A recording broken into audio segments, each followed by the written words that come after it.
Actually BCA complete ಆಗಿ 3 months ಆಗಿತ್ತು. ಇವಾಗ ಆನ್ಲೈನಲ್ಲಿ ತುಂಬ ಪ್ಲ್ಯಾಟ್ಫಾರ್ಮ್ಸ್ ಇದ್ದಾವೆ ಜಾಬಿಗೆಲ್ಲ ಅಪ್ಲೋಡ್ ಮಾಡೋದಕ್ಕೆ. ಮಾಡ್ತಾನೆ ಇರ್ತೀವಿ, ನಮ್ಮ ಕಡೆಯಿಂದ ಯಾವಾಗಲೂ ನಮ್ಮ ರೆಸ್ಯೂಮ್ ಆಗಲಿ ಎಲ್ಲದೂ ಕಳಿಸ್ತಾನೆ ಇರ್ತೀವಿ. ಆ ಕಡೆಯಿಂದ ನಮ್ಗೆ ನಾರ್ಮಲಿ ಏನೂ ರೆಸ್ಪಾನ್ಸ್ ಬರೋಲ್ಲ. ಎಷ್ಟೊಂದು ಇಂಟರ್ವ್ಯೂಸ್ ಅಥವಾ ಅವ್ರು ಸ್ಟಾರ್ಟಿಂಗ್ ಒಂದು ಅಸೆಸ್ಮೆಂಟ್ ಅಂತ ಕೊಡ್ತಾರೆ, ಅದನ್ನು ಅಟೆಂಡ್ ಮಾಡಿರ್ತೀವಿ. ಅಟ್ಲೀಸ್ಟ್ ರಿಜೆಕ್ಟ್ ಆದ್ವಿ ಅಂತಲೂ ಅದರಿಂದ ಬಂದಿರಲ್ಲ. ಸೊ ನಮ್ಮಲ್ಲಿ ಏನು ಫಾಲ್ಟ್ಸ್ ಇತ್ತು, ನಾವೇನು ಅಪ್ಗ್ರೇಡ್ ಮಾಡ್ಕೋಬೇಕಿತ್ತು, ಏನೂ ಅದರಿಂದ ನಮ್ಗೆ ಗೊತ್ತಾಗಿರಲಿಲ್ಲ. ಸೊ ಹಿಂಗೆ ಈ ಥರ ಒಂದು ಮೋರ್ ದ್ಯಾನ್ 10 ಆಗಿತ್ತು ರಿಜೆಕ್ಷನ್ಸು. ಸೊ ಒಂದು ರೇಂಜಿಗೆ BCA ಕಂಪ್ಲೀಟ್ ಮಾಡಿದ್ದೀನಿ. It's not a small course and ಇಷ್ಟಾಗಿನೂ ಜಾಬ್ ಸಿಗಲ್ವಾ ಅನ್ನೋದೆಲ್ಲ ತುಂಬ ಇತ್ತು. ಬಟ್ ಈ ಥರ ಆಪರ್ಚುನಿಟಿ ಸಿಕ್ಕಿದ್ದಕ್ಕೆ ತುಂಬ ಖುಷಿ ಆಯಿತು. ಎಕ್ಸ್ಪೆಕ್ಟೇ ಮಾಡಿರಲಿಲ್ಲ ಫಸ್ಟ್ ಆಫ್ ಆಲು. ಆ್ಯಂಡ್ ಇದು ನಮ್ಮ ಮನೆ ಹತ್ರನೇ ಒಬ್ಬರು ಬಂದು ಇದ್ರ ಬಗ್ಗೆ ಹೇಳಿದ್ರು. ಫಸ್ಟು ಹೋಗಿ ಟ್ರೈ ಮಾಡು, ಏನಾಗುತ್ತೆ ನೋಡು, ಆಗುತ್ತೋ ಇಲ್ವೋ ಸೆಕೆಂಡ್ರಿ, ನಿನ್ನ ಎಫರ್ಟ್ಸ್ ನೀನು ಹಾಕಬೇಕು ಅಂತೆಲ್ಲ ಅಂದರು. ಸೊ ಇಲ್ಲಿಗೆ ಬಂದಮೇಲೆ ಹಿಂಗಿದೆ, ಓಕೆ ನಾನು ಏನೋ ಮಾಡ್ಬೋದು, ಇನ್ನೂ ಆಪ್ಷನ್ಸ್ ಇದೆ. ಇಟ್ಸ್ ನಾಟ್ ಜಸ್ಟ್ 3 ಮಂತ್ಸ್ ಮನೇಲಿ ಕೂತಿದ್ದು ಏನೂ ಅನಿಸ್ತಾ ಇಲ್ಲ. ಇವಾಗ ನಾನು ಏನೋ ಅಚೀವ್ ಮಾಡ್ಬೋದು ಅಂತ ಅನಿಸ್ತಾ ಇದೆ. ಸೊ ಇವರಿಂದ ಇದೆಲ್ಲ ಆಗಿದ್ದಕ್ಕೆ ತುಂಬ ಖುಷಿ ಇದೆ. Thank you so much.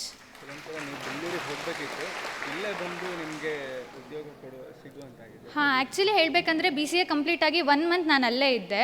ಟೆಸ್ಕೋ ಈ ಥರ ಒಂದು 2-3 ಕಂಪ್ನೀಸ್ಗೆ ಒಬ್ಬರು ರೆಫರೆನ್ಸಿಂದ ಹೋಗಿದ್ದೆ, ಟ್ರೈ ಮಾಡಿದ್ದೆ ಕೂಡ. ಅದಷ್ಟು ವರ್ಕ್ ಆಗಿರಲಿಲ್ಲ ನನಗೆ.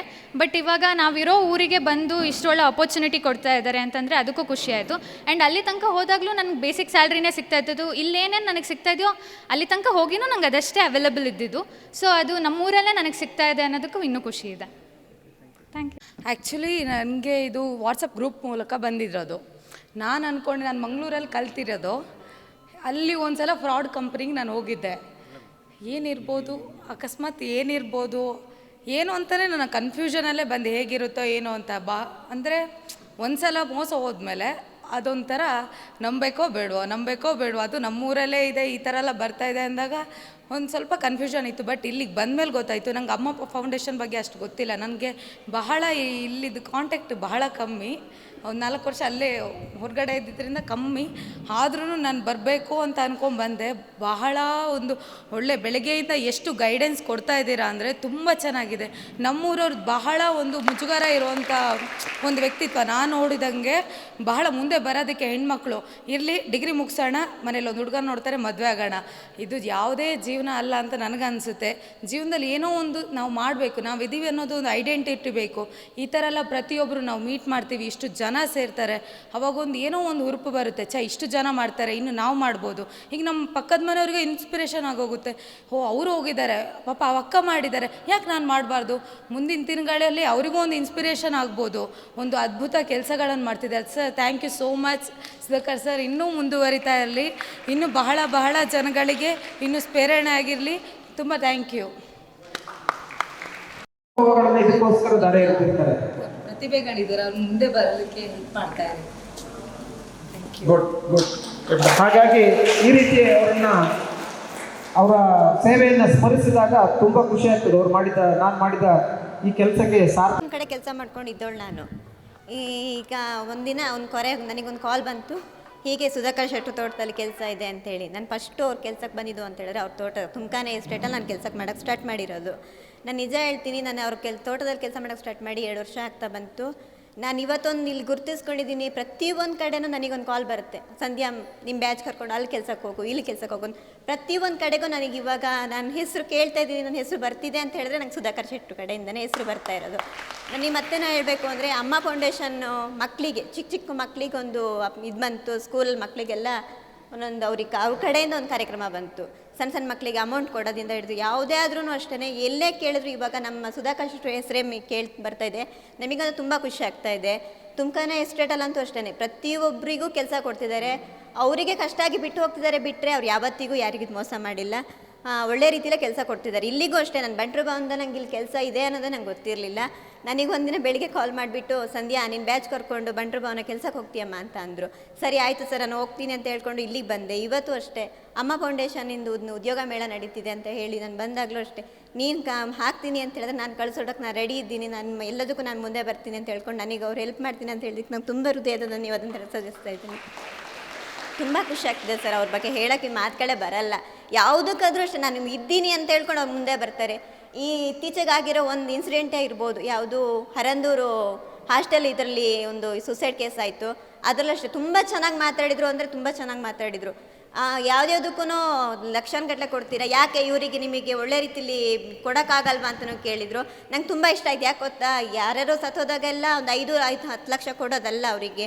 ಅವ್ರ ಮನೆ ವಿಷಯದಲ್ಲಿ ಬಂದಾಗ ತುಂಬಾ ಹೋರಾಟ ನಡೆಸಿ ತುಂಬ ಚೆನ್ನಾಗಿ ಮಾತಾಡಿದ್ರು. ನನಗೆ ಖುಷಿ ಆಯಿತು. ಅವ್ರ ಬಗ್ಗೆ ನನಗೆ ಇನ್ನೂ ಪ್ರೌಡ್ ಆಫ್ ಇದೆ. ಇನ್ನೂ ಒಳ್ಳೆ ರೀತಿಲಿ ಇವ್ರದ್ದು ಮುಂದೆ ಕೆಲಸಗಳು ಒಳ್ಳೆ ರೀತಿಲಿ ನಡೀಲಿ ಅಂತ ಆಶಿಸ್ತೇನೆ.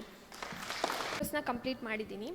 ಈ ಅಮ್ಮ ಫೌಂಡೇಶನ್ ಅನ್ನೋದು ಎಷ್ಟೋ ಜನ ಮಕ್ಕಳನ್ನ ಅಮ್ಮನ ಥರನೇ ಸಾಕ್ತಾ ಇದೆ ಆ್ಯಕ್ಚುಲಿ ಹೇಳಬೇಕು ಅಂದರೆ.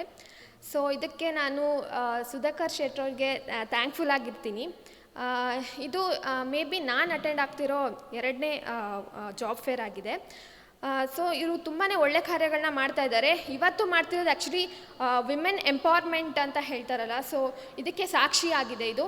ಯಾಕಂದರೆ ಎಷ್ಟೊಂದು ಜನ ಹೆಣ್ಮಕ್ಳಿಗೆ ಮುಂದೆ ಬರಬೇಕು ಅಂತ ತುಂಬಾ ಆಸೆ ಇರುತ್ತೆ, ಬಟ್ ಅವ್ರಿಗೆ ಒಂದೊಳ್ಳೆ ಪ್ಲ್ಯಾಟ್ಫಾರ್ಮ್ ಸಿಕ್ಕಿರಲ್ಲ.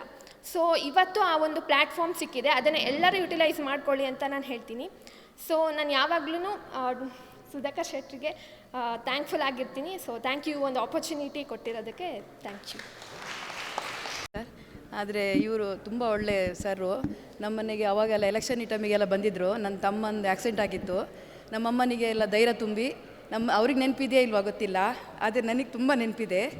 ಅವರು ಇಷ್ಟು ಒಳ್ಳೆಯ ವ್ಯಕ್ತಿ ಅಂತ ಹೇಳಿದರೆ ಅಷ್ಟು ತುಂಬ ಒಳ್ಳೆಯ ವ್ಯಕ್ತಿ. ನಮ್ಮಮ್ಮನಿಗೆ ಧೈರ್ಯ ತುಂಬಿ ಅಷ್ಟು ಇದು ಮಾಡಿ ಅವ್ರಿಗೆ ಕೈಲಾದ ಸಹಾಯ ಮಾಡಿ ಅವ್ರು ಹೋಗಿದ್ದಾರೆ. ಅವ್ರು ವಿನ್ ಆಗ್ತಾರೆ ಇಲ್ಲ ಅದೆಲ್ಲ ಅವರಿಗೆಲ್ಲ ಮುಖ್ಯ ಆಗಿರಲಿಲ್ಲ. ನಮಗೆ ಧೈರ್ಯ ತುಂಬೋದೇ ಅವ್ರಿಗೆ ತುಂಬ ಮುಖ್ಯ ಆಗಿದೆ ಸರ್. ಅಷ್ಟು ಇದು ಮಾಡಿದ್ದಾರೆ. ಅಷ್ಟು ಒಳ್ಳೆಯ ವ್ಯಕ್ತಿ ಅಂದರೆ ಅಷ್ಟು ಹೇಳೋಕ್ಕಾಗಲ್ಲ. ಆದರೂ ಎಷ್ಟು ಜನ ಮಕ್ಕಳಿಗೆಲ್ಲ ಅವರು ಉದ್ಯೋಗ ಕೊಡ್ತಿದ್ದಾರೆ ಈಗ ಅಂತ ಹೇಳಿದರೆ ತುಂಬ ಖುಷಿ ಆಗ್ತಿದೆ ಸರ್, ತುಂಬಾ ಖುಷಿ ಆಗ್ತಿದೆ. ಬಂದು ಜಯದೇವ್ ಅಂತೇಳಿ, ನಾನು ಚಿಕ್ಕಮಂಗ್ಳೂರು ಹೆಡ್ ಕ್ವಾರ್ಟ್ರಿಂದ ಬಂದಿದ್ದೀನಿ. ಚಿಕ್ಕಮಂಗ್ಳೂರಿನಿಂದ ಬಂದು ನನ್ನ ಉದ್ಯೋಗ ಬಂದು ನಾನು ಬೈಕ್ ಮೆಕ್ಯಾನಿಕ್. ನಾನು ಆಲ್ರೆಡಿ ಬೈಕ್ ಮೆಕ್ಯಾನಿಕ್ಕು. ನನ್ನ ಮಕ್ಕಳಿಗೆ 3 ಜನಕ್ಕೂ CBSE ಓದಿಸ್ತಾ ಇದ್ದೆ. ನಾನು ಓದಿಸಿ ನನ್ನ ಮಗಳದ್ದು AIT ಕಾಲೇಜಲ್ಲಿ ಓದಿಸಿ ಅವಳಿಗೆ ಅದು BBA ಮುಗಿದ ನಂತರ ನನಗೆ ತುಂಬ ಕಷ್ಟ ಬಂದುಬಿಡ್ತು. ನನಗೆ ಅಲ್ಲಿ ಇದು ಮಾಡೋಕ್ಕಾಗಿಲ್ಲ. ಮಗಳದ್ದು ಎಜುಕೇಷನ್ ಮುಗಿದ ನಂತರ ಏನೋ ಕಾರಣಾಂತರದಿಂದ ನನ್ನ ವರ್ಕ್ಶಾಪ್ ಕ್ಲೋಸ್ ಆಗಿಬಿಡ್ತು. ವರ್ಕ್ಶಾಪ್ ಕ್ಲೋಸ್ ಆದಾಗ ನನ್ನ ಮಗಳು ತೊಗೊಂಡಾಗ ಆಂಧ್ರದಲ್ಲಿ coaching centre, bank coaching centre ಅಂತೇಳಿ ಗುರು ರಾಘವೇಂದ್ರ ಅಂತೇಳಿ ಬ್ಯಾಂಕ್ ಕೋಚಿಂಗ್ ಸೆಂಟ್ರಿಗೆ ಬಿಟ್ಟೆ. ಅದಾದ ನಂತರ ಅಲ್ಲಿ ಮಗಳಿಗೆ ಅಲ್ಲಿ ಎಜುಕೇಷನ್ ಎಲ್ಲ ಮುಗೀತು. ಅಲ್ಲಿಂದ ಬಂದ ತಗೊಂಡು ಬೆಂಗಳೂರಲ್ಲೊಂದು ದುಮ್ಲೂರಲ್ಲಿ ಇಲ್ಲ ನಾವು 100% ಜಾಬ್ ಕೊಡಿಸ್ತೀವಿ ಅಂತೇಳಿ ಒಂದು ಆ್ಯಡ್ ಮಾಡಿದರು. ಅಲ್ಲಿನೂ ಹೋಗ್ಬಿಟ್ಟು ಆಂಧ್ರಕ್ಕೂ ದುಡ್ಡು ಕಟ್ಟು ಬಂದಾಯಿತು, ಬೆಂಗಳೂರಿಗೂ ದುಡ್ಡು ಕಟ್ಟು ಬಂದಾಯಿತು. ಅದ ನಂತರ ನನ್ನ ಮಗಳಿಗೆ ಎಲ್ಲೂ ಕೆಲಸ ಸಿಕ್ಕಲೇ ಇಲ್ಲ. ಒಂದು 9 ತಿಂಗಳು ಬಿಟ್ಟು ನಾನು ಮತ್ತೆ ವರ್ಕ್ಶಾಪ್ ಓಪನ್ ಮಾಡಿಕೊಂಡೆ. ಈ ಜೀವನ ಇಷ್ಟ ಆಗಿ ಹೋಗ್ಬಿಡ್ತು. ನನ್ನ ಮಕ್ಕಳಿಗೆ ಸಾಕಲೇಬೇಕು. 3 ಜನ ಮಕ್ಕಳಿಗೂ ಚೆನ್ನಾಗಿ ಓದಿಸಿದ್ದೀನಿ. ಆದರೆ ಈ ಮಗಳು ದೊಡ್ಡ ಮಗಳು ಬಂದು ನಾನು ಒಂದಿನ ಈಗೇ ವರ್ಕ್ಶಾಪಲ್ಲಿ ಕೆಲಸ ಇರಲಿಲ್ಲ, ಪೇಪರ್ ಓದ್ತಾ ಕೂತ್ಕೊಂಡೆ. ಪೇಪರ್ ಓದ್ತಾ ಕೂತಾಗ ಅಮ್ಮ ಫೌಂಡೇಶನ್ನಿಂದು ಒಂದು ಆ್ಯಡ್ ಬಂದಿತ್ತು. ಆ ತಕ್ಷಣ ತೆಗೆದುಬಿಟ್ಟು ನನ್ನ ಮಗಳಿಗೆ ವಾಟ್ಸಪ್ಪಿಗೆ ಹಾಕಿದೆ, ಮಗಳೇ ಈ ಥರ ಒಂದು ಆ್ಯಡ್ ಬಂದಿದೆ, 2 ವರ್ಷದಿಂದ ನೀನು ಎಲ್ಲೂ ನೋಡ್ತಾ ಇಲ್ಲ, ಎಲ್ಲೂ ಜಾಬ್ ಯಾರ್ಯಾರ ಕಡೆನೋ ಕೇಳ್ತಿದ್ದೀವಿ, ಎಲ್ಲೆಲ್ಲೋ ಕೇಳ್ತಿದ್ದೀವಿ, ಪರಿಚಯರ ಹತ್ರ ಎಲ್ಲ ಕೇಳ್ತಿದ್ದೀವಿ, ಎಲ್ಲೂ ನಿಂಗೆ ಜಾಬ್ ಆಗಲಿಲ್ಲ ಮಗನೇ. ಇದೊಂದು ಅವಕಾಶ ಇದೆ, ಇದೊಂದು ಅವಕಾಶ, ಲಾಸ್ಟ್ ಅವಕಾಶ ನೋಡು ಮಗಳೇ. ಆದರೆ ಭಗವಂತನ ಇಚ್ಛೆ ಆಗಿಲ್ಲ ಅಂತಂದರೆ ದೇವರು ಬಿಟ್ಟಿದ್ದಾನೆ, ದುಡ್ಕೊಂಡು ತಿನ್ನೋಕ್ಕೊಂದು ದಾರಿ ಏನಾರು ಮಾಡ್ಕೊಂಡು ನೀನು ಆರಾಮಾಗಿದ್ಬಿಡೋಕ್ಕಂದ ಆಗಲ್ಲ ಅಂದ್ಕೊಂಡಿದ್ದೆ. ಇವತ್ತೂ ಬರಬೇಕಾದ್ರೆ ಅನುಮಾನದಿಂದ ಬೆಳಗ್ಗೆ ಎದ್ದು ಓಡಬೇಕಾದ್ರೆ ಚಿಕ್ಕಮಗಳೂರಿಂದ 8 ಗಂಟೆ ಬಸ್ ಸಿಕ್ತು. 8 ಗಂಟೆ ಬಸ್ಸಿಗೆ ಹೊರಟಬೇಕಾದ್ರೆ ನನಗೆ ಆಗಲ್ಲ ಅಂದ್ಕೊಂಡೇ ಬಂದಿದ್ದು. ಆದರೆ ನಾನು ಮಧುಕರ್ ಶೆಟ್ಟರ್ದು ಒಂದು ತುಂಬ ಕಾರ್ಯಕ್ರಮ ನೋಡಿದ್ದೀನಿ. ಅವ್ರು ಆ್ಯಕ್ಚುಲಿ ಸುಧಾಕರ್ ಶೆಟ್ಟರ್ ಅವ್ರದ್ದು ಅಮ್ಮ ಫೌಂಡೇಶನ್ ಫಸ್ಟ್ ನೋಡಿದ್ದು. ಅದಾದ ನಂತರ ಅವರು JDS ಇಂದು ರಾಜ್ಯ ಉಪಾಧ್ಯಕ್ಷರಾಗಿದ್ದರು. ಅದಾದ ನಂತರ ಅವರು ಮತ್ತೆ 2022 ಎಲೆಕ್ಷನ್ ಇಟ್ಕೋತಾರೆ. ಅವಾಗೂ ಒಂದು ಸಲ ಯಾರ್ದೋ ಉದ್ದೇಶಪೂರ್ವಕವಾಗಿ ನನ್ನ ಸ್ನೇಹಿತರೊಬ್ಬರು NR ಪುರದಲ್ಲಿದ್ದಾರೆ, ಮತ್ತು ಇಲ್ಲಿ ಕೊಪ್ಪದಲ್ಲೂ ಮನು ಅಂತ ಇದ್ದಾರೆ. ಅವಾಗ ಬಂದು ಇವ್ರದ್ದು ಒಂದು ಎಲೆಕ್ಷನ್ದು ಪ್ರೊಸೆಷನ್ ಹೋಗ್ತಾಯಿತ್ತು. ಆವಾಗ ಇವರ ಸುಧಾಕರ್ ಶೆಟ್ಟರ್ ಅಂತ ನೋಡಿದ್ದೆ. ಇವತ್ತು ಅವ್ರನ್ನ ಎದುರುಗಡೆ ನೋಡಬೇಕಂತ ಅವಕಾಶ ಸಿಕ್ತು. ನನ್ನ ಮಗಳಿಗೆ ಈ ಥರದೊಂದು ಕೆಲಸ ಆಕೆ ಸ್ವಂತ ಬದುಕೋಕ್ಕೆ, ಆಕೆ ಸ್ವಂತ ಧೈರ್ಯವಾಗಿ ಬದುಕೋಕ್ಕೆ, ಬಾವಿಲಿ ಈಜೋದಕ್ಕಿಂತ ಸಮುದ್ರದಲ್ಲಿ ಈಜಬಹುದು ಅಂತೇಳಿ ದೊಡ್ಡ ಮಟ್ಟದಲ್ಲಿ ನನ್ನ ಮಗಳು ಒಂದು ಕಂಪ್ನಿ ನೋಡ್ಕೊಂಡು ಆಕೆ ಸಿಕ್ಕಿ ದುಡ್ಡನ್ನ ಆಕೆ ಬಳಸ್ಕೊಂಡು ಆ ದುಡ್ಡಲ್ಲಿ ಆಕೆ ಏನಾದರೂ ಮಾಡಿ ಏನಾದರೂ ಬದುಕಲಿ, ಏನಾದರೂ ಇಂಥ ಒಂದು ಆಪರ್ಚುನಿಟಿ ಕೊಟ್ಟಿದ್ದಂದ್ರೆ ಅಮ್ಮ ಫೌಂಡೇಶನ್ ಮತ್ತು ಸುಧಾಕರ್ ಶೆಟ್ಟರು.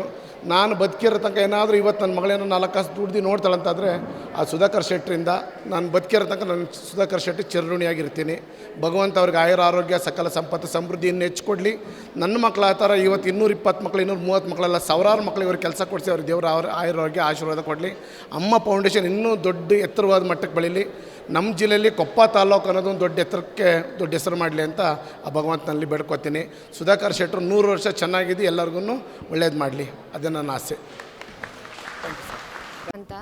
ನಾನು ಎನ್ ಆರ್ ಪುರದಲ್ಲಿ ನನಗೆ ಮದುವೆ ಆಗಿದೆ, 2 ವರ್ಷ ಆಯಿತು. ನಮ್ಮ ಮನೆಯವರು ಮದುವೆ ಆಗಿ ಒಂದು 6 ತಿಂಗಳಿಗೆ ಬೈಕ್ ಆಕ್ಸಿಡೆಂಟ್ ಆಗಿತ್ತು, ಕಾಲು ಫ್ರ್ಯಾಕ್ಚರ್ ಆಗಿದೆ.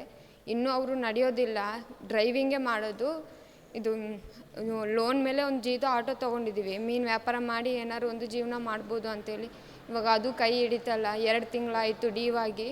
ಇನ್ನು ಒಂದು ಕಂತಾದರೆ ಅದು ಹೋಗ್ಬಿಡುತ್ತೆ. ನಮ್ಮ ಮನೆಯವರು ಒಂದೇ ಕಾಲಲ್ಲಿ ನಡೆಯೋದು ಸರ್, ಡ್ರೈವಿಂಗ್ ಬಿಟ್ಟರೆ ಹೊರಗಡೆ ನಡೆದಾಡಲ್ಲ, ಬೇರೆ ಕೆಲಸ ಮಾಡೋಕ್ಕಾಗಲ್ಲ. ಇವಾಗ ಒಂದು ತುತ್ತು ಅನ್ನ ತಿನ್ಬೇಕಂದ್ರೂ ತುಂಬ ಕಷ್ಟ ಆಗಿದೆ. ಇವಾಗ ಇದೊಂದು ಕೆಲಸ ಸಿಕ್ಕಿದ್ರೆ ಇದರಿಂದನಾದ್ರು ಒಂದು ಜೀವನ ಸಿಗುತ್ತಲ್ಲ ಅನ್ನೋ ನಂಬಿಕೆಯಲ್ಲಿ ನಾನು ಇಲ್ಲಿ ಬಂದಿದ್ದೀನಿ. 10 ತಿಂಗಳು ಮಗು ಇದೆ, ಆ ಮಗುನ ಬಿಟ್ಟು ನಾನು ಹೋಗ್ಬೇಕು ಸರ್ ಕೆಲಸಕ್ಕೆ. ಇವತ್ತಿಗೂ ನಾವು ಕಣ್ಣೀರಲ್ಲೇ ಕೈ ತೊಳಿತಿದ್ದೀವಿ. ನಮ್ಮ ಮನೆಯವರು ನಡೆಯೋ ತನಕ ನನ್ನ ಜೀವನ ಈ ಸಣ್ಣ ವಯಸ್ಸಲ್ಲೇ ನನ್ನ ಜೀವನದಲ್ಲಿ ತುಂಬ ಕಷ್ಟ ನೋಡಿಬಿಟ್ಟಿದ್ದೀನಿ. ಇವಾಗ ನನಗೆ ಹೊಸ ಜೀವನ ಬಂದಿದೆ ಅಂದರೆ ಈ ಅಮ್ಮ ಫೌಂಡೇಶನಿಂದ ನನಗೊಂದು ದಾರಿ ದೇವ್ರು ತೋರಿಸಿರೋ ದಾರಿ ಅಂತ ಅಂದ್ಕೊಂಡು ನಾನು ಇಲ್ಲಿ ಬಂದಿದ್ದೀನಿ. ನಮ್ಮ ಮನೆಯವರಿಗೆ ನಾನು ನೋಡ್ಕೊಂಡಿರೋದು 2 ವರ್ಷ ತನಕ ಬೆಡ್ಡಲ್ಲೇ ಇದ್ದವರು, ಇವಾಗ ನಡೀತಾ ಇದ್ದಾರೆ ವಾಕರ್ ಇಟ್ಕೊಂಡು. ಅವ್ರು ಕಾಲಿಟ್ಟು ನಡೆಯೋಂಗೆ ಆಗಬೇಕು. ಇನ್ನೂ ಆಸ್ಪತ್ರೆಗೆ ಸಮೇತ ನಾವು ತೋರಿಸಿಲ್ಲ, ನಮಗೆ 1 ರೂಪಾಯಿ ದುಡ್ಡಿಲ್ಲ ಅಂತ ಹೇಳಿ. ಈ ಕೆಲಸ ಸಿಕ್ಕಿದ್ರೆ ನನ್ನ ಗಾಡಿನಾರು ನಾವು ಉಳಿಸ್ಕೊಂಡು ನಾವು ಏನಾರು ಒಂದು ಜೀವನಕ್ಕೆ ಮಾಡ್ಕೊತೀವಿ ಸರ್. ಹೆಣ್ಮಗು ಇದೆ ಅನ್ನೋದಕ್ಕೋಸ್ಕರ ನಾನು ಈಗ ಕಷ್ಟಪಡ್ತಾ ಇದ್ದೀನಿ ಸರ್. ಈಗ ನಮಸ್ಕಾರ. ಈ ಅಮ್ಮ ಫೌಂಡೇಶನ್ ಬಗ್ಗೆ ನನಗೇನು ಹೇಳಬೇಕು, ಯಾವ ಪದದಲ್ಲಿ ಹೇಳಬೇಕಂತ ಗೊತ್ತಾಗಲ್ಲ. ಯಾಕಂದರೆ ಇವತ್ತಿನ ದಿನದ ಉದ್ಯೋಗ ಮೇಳದ ಬಗ್ಗೆ ಮಾತ್ರ ನಾನು ಹೇಳಬೇಕು ಅಂದರೆ, ಇಷ್ಟೊಂದು ಹೆಣ್ಣು ಮಕ್ಕಳ ಬಾಳಿಗೆ ಬೆಳಕಾಗಿದ್ದಾರೆ ಇವತ್ತು ಸುಧಾಕರ್ ಶೆಟ್ಟರವರು. ಈ ಮಾತಾಡಿದ ಕೆಲವು ಹೆಣ್ಮಕ್ಳು ಹೇಳಿದ್ರು, ಅವರು ಅನೇಕ ಇಂಟರ್ವ್ಯೂನಲ್ಲಿ ಭಾಗವಹಿಸಿದರು, ಆದರೂ ಕೂಡ ಅವ್ರಿಗೆ ಕೆಲಸ ಸಿಕ್ಕಿರಲಿಲ್ಲ. ಆದರೆ ಇದೇ ಊರಲ್ಲಿ ಒಂದು ಇಂಟರ್ವ್ಯೂನ ಮಾಡಿದ್ಕೆ ಅಲ್ಲಿ ಬೆಂಗಳೂರಿಂದ ಬಂದಂಥ ಟಾಟಾ ಕಂಪನಿಯವರು ಇಲ್ಲಿ ಬಂದು ಅವ್ರಿಗೆ ಕೆಲಸವನ್ನು ಕೊಡ್ತಾ ಇದ್ದಾರೆ ಅಂತಂದರೆ ಆ ಹೆಣ್ಣು ಮಕ್ಕಳೆಲ್ಲ ಎಷ್ಟೊಂದು ಪುಣ್ಯವಂತರು ಅಂತ. ಆಗಲೇ ಮಾತಾಡುವಾಗ ನಾನು ಹೇಳಿದೆ, ನಾವೊಂದು 20 ವರ್ಷದ ಲೇಟಾಗಿ ಹುಟ್ಟಿದ್ರೆ ಬಹುಶಃ ನಮಗೂ ಅವಕಾಶ ಸಿಗ್ತಿತ್ತೇನೋ, ಆದರೆ ನಮಗೆ ಅವಕಾಶ ಇಲ್ಲ. ಆದರೆ ಇಲ್ಲಿ ಈ ದಿನ ಬಂದಂಥ ಹೆಣ್ಣು ಮಕ್ಕಳು ಬಾಳಿಗೆಲ್ಲ ಈ ದಿನ ಬೆಳಕಾಗಲಿ. ಅಣ್ಣವರು ಈ ಒಂದು ಉದ್ಯೋಗ ಮೇಳ ಮಾಡಿದ್ದನ್ನು ಉಪಯೋಗಿಸ್ಕೊಂಡು ಅವರವರ ಮನೆಗೆ ಅವರು ಬೆಳಕಾಗಲಿ ಅಂತ ಹೇಳಿ ನಾನು ಎಲ್ಲ ಹೆಣ್ಣು ಮಕ್ಕಳಿಗೆ ಆಶಿಸ್ತೇನೆ. ಅಮ್ಮ ಫೌಂಡೇಶನ್ ಇನ್ನೂ ಉತ್ತಮವಾಗಿ ಬೆಳೀಲಿ, ಅಣ್ಣನಿಗೆ ಆರೋಗ್ಯ ಆಯಸ್ಸನ್ನು ದೇವರು ಕೊಟ್ಟು ಕಾಪಾಡಲಿ ಅಂತ ಕೂಡ ಭಗವಂತನಲ್ಲಿ ಕೇಳ್ಕೊಳ್ತೀನಿ. ಇವತ್ತಿನ ಕಾರ್ಯಕ್ರಮಕ್ಕೆ ಬಂದಿರುವಂತಹ ಎಲ್ಲ ಹೆಣ್ಮಕ್ಳಿಗೂ ಇದು ಎಂಥ ಒಳ್ಳೆಯ ಆಪರ್ಚುನಿಟಿ ಅಂತಂದರೆ, ಅವರಿಗೆ ರೆಡಿ ಮೀಲ್ಸ್ನ ತೊಗೊಂಡ್ಬಂದು ಅವರು ತಟ್ಟೆಲಿಟ್ಟಂಗೆ ಆಗೋಗಿದೆ. ಇದು ಅವರು ಎಷ್ಟೋ ಕಡೆ ಕೆಲಸವನ್ನು ಹುಡುಕಿರಬಹುದು, ಆದರೆ ಅವರಿಗೆ ಯಾವ ಅವಕಾಶವೂ ಸಿಕ್ಕಿರಲ್ಲ. ಬೆಂಗಳೂರಿನಲ್ಲಿ ಸಣ್ಣ ಪುಟ್ಟ PGಯಲ್ಲಿ ಅವರಿಗೆ ಫೀಸ್ ಕಟ್ಟೋಕ್ಕಾಗ್ತಾ ಇರೋದಿಲ್ಲ, ಅವರು ಸಂಬಳ ಅವ್ರಿಗೆ ಯಾವುದಕ್ಕೂ ಸಾಕಾಗೋದಿಲ್ಲ. ಇದು ಹೇಗಾಗಿದೆ ಅಂತಂದರೆ, ಅವರಿಗೆ ES, PF, ESI ಅನ್ನೋಂಥದ್ದು ಅವರು ಇಡೀ ಫ್ಯಾಮಿಲಿಗೆ ಮೆಡಿಕಲ್ ವೆಚ್ಚವನ್ನು ಭರಿಸುವಂಥದ್ದು. ಅದು ಒಂದು ಸರಿ ಹಾಸ್ಪಿಟಲ್ಗೆ ಹೋಗಿ ಬಂದರೆ ನಮಗೆ ಹಾಸ್ಪಿಟಲ್ ಬಿಲ್ ಬರ್ಸೋಕ್ಕಾಗೋದಿಲ್ಲ. ಅಂಥದ್ರಲ್ಲಿ ಟಾಟಾ ಕಮ್ಯುನಿಕೇಷನ್ ಎಲೆಕ್ಟ್ರಾನಿಕ್ಸ್ ಅನ್ನೋ ಒಂದು ಸಂಸ್ಥೆಯಿಂದ ಅವರು ಇಡೀ ಸಂಸಾರದ ಆರ್ಥಿಕ ಸಬಲೀಕರಣ ಆಗುತ್ತೆ ಅವ್ರಿಗೆ. ಮತ್ತು ನಂತರದಲ್ಲಿ ಅವರ ಫ್ಯಾಮಿಲಿ ಎಕನಾಮಿಕ್ಕಾಗಿ ಇಡೀ ಒಂದು ಸಂಸಾರ ಅಭಿವೃದ್ಧಿಯನ್ನು ಕಾಣುತ್ತೆ. ಅದಕ್ಕೆ ನಮ್ಮ ಅಣ್ಣ ಅವರ ಈ ಉದ್ಯೋಗ ಮೇಳ ಹೆಣ್ಣು ಮಕ್ಕಳಿಗೆ ಆರ್ಥಿಕ ಸಬಲೀಕರಣವನ್ನು ಅವರಿಗೆ ಕೊಡೋದ್ರೊಂದಿಗೆ ನಮ್ಮ ಈ ಕೊಪ್ಪ, ಶೃಂಗೇರಿ, ಎನ್ ಆರ್ ಪುರದ ಹೆಣ್ಮಕ್ಳು ಬಾಳು ಬೆಳಗಿತ್ತು ಅಂತ ಹೇಳ್ಬೋದು. ಅದೇ ಥರ ಈ ಥರ ಮಕ್ಕಳು ಉಪಯೋಗ ಪಡ್ಕೊಂಡವರು ಸಾವಿರಾರು ಜನಕ್ಕೆ ಅದನ್ನು ಹೇಳೋದ್ರ ಮೂಲಕ ಇನ್ನೂ ಹೆಚ್ಚು ಹೆಚ್ಚು ಹೆಣ್ಮಕ್ಳನ್ನ ಇದಕ್ಕೆ ಕರ್ಕೊಂಬರೋದ್ರ ಮೂಲಕ ಅವರು ಒಂದು ಸೇವೆ ಏನು ಅಂತಂದರೆ, ನನಗೆ ಉದ್ಯೋಗ ಸಿಕ್ಕಿದಾಗ ನಾನು 4 ಜನಕ್ಕೆ ಅದರದ್ದು ಪರಿಪೂರ್ಣತೆಯನ್ನು ನಾನು ಪಡ್ಕೋಬೇಕು. ನಾನು ಅದಕ್ಕೆ ಸಮಾಜಕ್ಕೆ ಪುನಃ ಅದನ್ನು ನಾನು ಹೇಗೆ ಕೊಡೋದು ಅಂತಂದರೆ, ನನಗೆ ತಿಳಿದಿರೋ ಮಾಹಿತಿಯನ್ನು 10 ಜನರಿಗೆ ತಿಳಿಸೋದ್ರ ಮೂಲಕ ನಾನು ಬೇರೆಯವ್ರಿಗೂ ಅವಕಾಶವನ್ನು ಮಾಡಿಕೊಡ್ಬೇಕು. ಸುಧಾಕರಣ್ಣ ಅವರು ಇದೇ ಥರ ಹೆಚ್ಚು ಉದ್ಯೋಗ ಮೇಳವನ್ನು ಸೃಷ್ಟಿ ಮಾಡೋದ್ರ ಮೂಲಕ ಇಲ್ಲಿ ಅನ್ಎಂಪ್ಲಾಯ್ಮೆಂಟ್ ಏನಿದೆ ಅದನ್ನು ಈ ರೀತಿಯಲ್ಲಿ ಸರಿದೂಗೋದ್ರ ಮೂಲಕ ಎಲ್ಲ ಮಕ್ಕಳಿಗೂ ಆಶಾಕಿರಣವಾಗಿ ಅವರು ಮುಂದುವರಿತಿದ್ದಾರೆ. ಅವರಿಗೆ ದೇವರು ಆರೋಗ್ಯ ಆಯುಷ್ಯ ಕೊಟ್ಟು ಇದೇ ಥರ ಸಮಾಜ ಸೇವೆ ಅವ್ರನ್ನ ಮುಂದುವರಿಲಿ. ನಾವು ATL ಮೆಂಬರ್ಸ್ ಆಗಿ ಅವರಿಗೆ ನಾವು ಸಂಪೂರ್ಣವಾಗಿ ಕೈ ಜೋಡಿಸಿ ಅವ್ರ ಜೊತೆಗೆ ನಾವು ನಿಂತ್ಕೊಳ್ತೀವಿ ಅಂತ ಹೇಳೋದಕ್ಕೆ ಇಷ್ಟಪಡ್ತೀನಿ.